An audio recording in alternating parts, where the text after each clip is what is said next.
and then he came up toward me, swinging in toward my left-hand wingtip. I could make out the black bulk of him against the dim white sheet of fog below. Then he was with me, 100 feet off my wingtip, and we straightened out together, rocking as we tried to keep formation. The moon was to my right, and my own shadow masked his shape and form, but even so I could make out the shimmer of 2 propellers whirling through the sky ahead of him. Of course he could not fly at my speed. I was in a jet fighter, he in a piston-engined aircraft of an earlier generation. He held station alongside me for a few seconds, down moon of me, half invisible, then banked gently to the left. I followed, keeping formation with him, for he was obviously the shepherd sent up to bring me down, and he had the compass and the radio, not I. He swung through 180 degrees, then straightened up, flying straight and level, the moon behind him. From the position of the dying moon, I knew we were heading back toward the Norfolk coast, and for the first time I could see him well. To my surprise, my shepherd was a de Havilland Mosquito, a fighter bomber of Second World War vintage. Then I remembered that the meteorological squadron at Gloucester used Mosquitoes, the last ones flying, to take samples of the upper atmosphere to help in the preparation of weather forecasts. I'd seen them at Battle of Britain displays, flying their Mosquitoes in the flypasts, attracting gasps from the crowd and a few nostalgic shakes of the head from the older men, such as they always reserved on September the 15th for the Spitfires, Hurricanes, and Lancasters. Inside the cockpit of the Mosquito, I could make out, against the light of the moon, the muffled head of its pilot and the twin circles of his goggles as he looked out the side window toward me. Carefully, he raised his right hand till I could see it in the window, fingers straight, palm downward.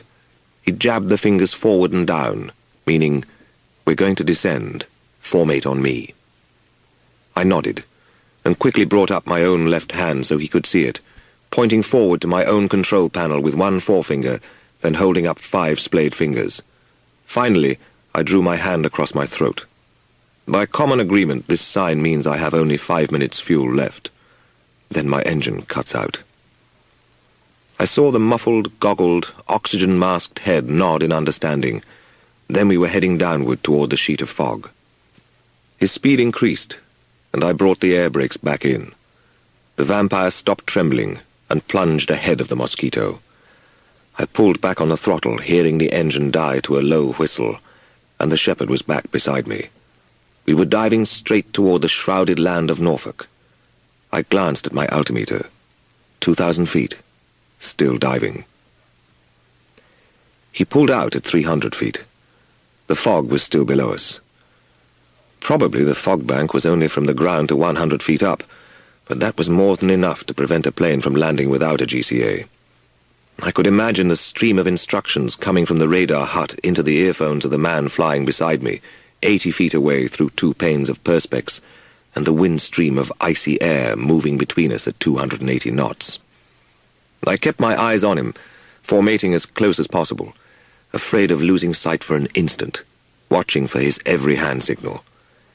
Against the white fog, even as the moon sank, I had to marvel at the beauty of his aircraft. The short nose and bubble cockpit, the blister of perspex right in the nose itself, the long, lean, underslung engine pods, each housing a Rolls-Royce Merlin engine, a masterpiece of craftsmanship, snarling through the night toward home. 2 minutes later, he held up his clenched left fist in the window, then opened the fist to splay all 5 fingers against the glass. "Please lower your undercarriage." I moved the lever downward and felt the dull thunk as all 3 wheels went down, happily powered by hydraulic pressure and not dependent on the failed electrical system. The pilot of the Shepherd aircraft pointed down again for another descent, and as he jinked in the moonlight, I caught sight of the nose of the Mosquito. It had the letters JK painted on it, large and black, probably for call sign Jig King. Then we were descending again, more gently this time. He leveled out just above the fog layer, so low that tendrils of candy floss were lashing at our fuselages, and we went into a steady circular turn. I managed to flick a glance at my fuel gauge. It was on 0, flickering feebly. For God's sake, hurry up, I prayed. For if my fuel failed me now, there would be no time to climb to the minimum 700 feet needed for bailing out.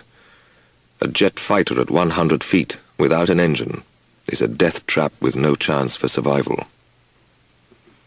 For 2 or 3 minutes he seemed content to hold his slow, secular turn, while a sweat broke out behind my neck and began to run in streams down my back, gumming the light nylon flying suit to my skin. Hurry up, man, hurry. Quite suddenly he straightened out. So fast I almost lost him by continuing to turn.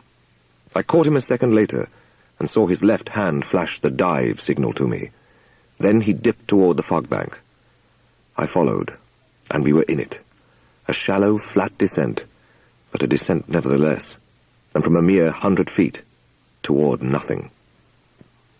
To pass out of even dimly lit sky into cloud or fog is like passing into a bath of grey cotton wool.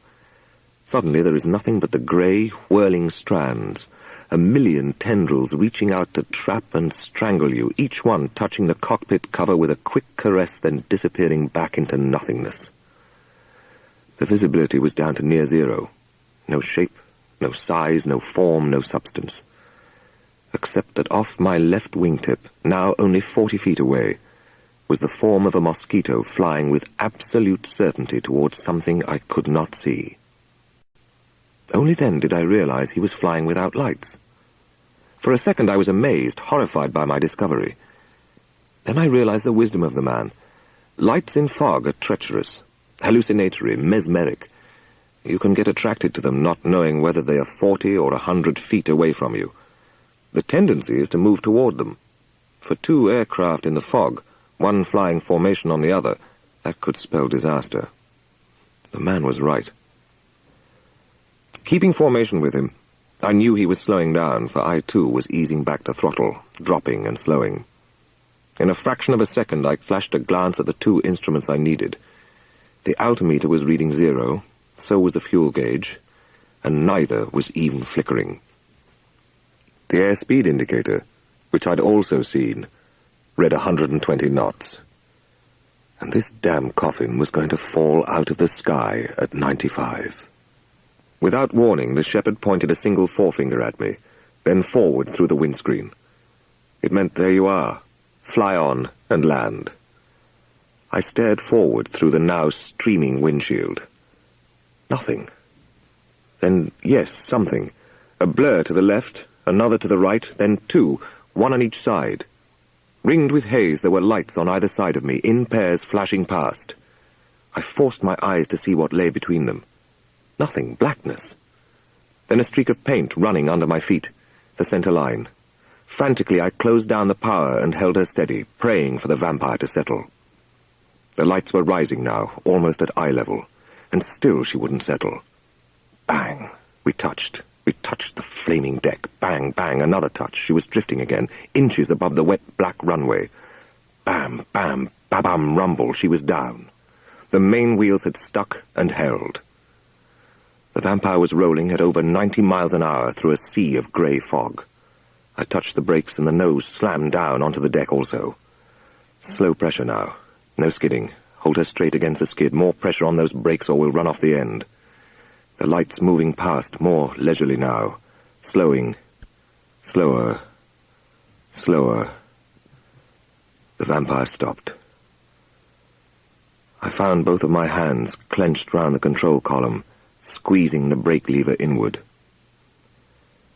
I forget now how many seconds I held them there before I would believe we were stopped. Finally, I did believe it. Put on the parking brake and released the main brake. Then I went to turn off the engine, for there was no use trying to taxi in this fog. They would have to tow the fighter back with the Land Rover. There was no need to turn off the engine. It had finally run out of fuel as the vampire careered down the runway.